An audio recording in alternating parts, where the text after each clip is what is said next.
we live in a very strange time right now where there's tons of information coming at us from all different angles. And, you get excited. You want to learn how to do this thing. You're watching 10 YouTube videos on like 4x speed and you're clicking through them so you can get through that video faster. Boom, boom, boom, boom. And you think you got the information, and then your dopamine kicks in your brain because you completed the video, and boom, you feel pretty good and you think you learned something, but you didn't learn shit.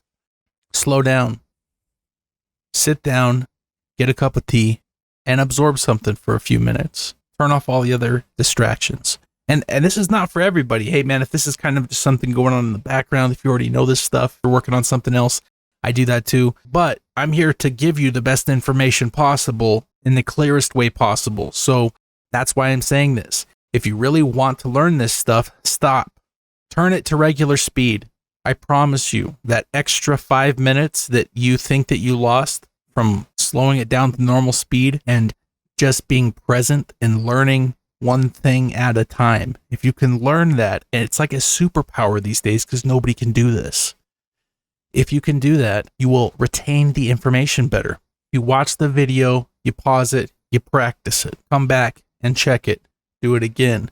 Come back a day later or whenever else you have time to focus on this again, sit down and do some focused practice. And I am telling you, more than any other tool or technique that I will show you on my entire channel, you will get better, and you will get better faster than anybody watching 10 times the tutorials at 100 times the speed, because they're going to get the dopamine kick thinking that they learned something, but it didn't sink in.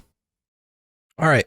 So now that I have lectured like a psychotic person, even though I said it wasn't a lecture, it was pretty much a lecture. This is the goal of where you want to get to by the end of part 1 of this tutorial.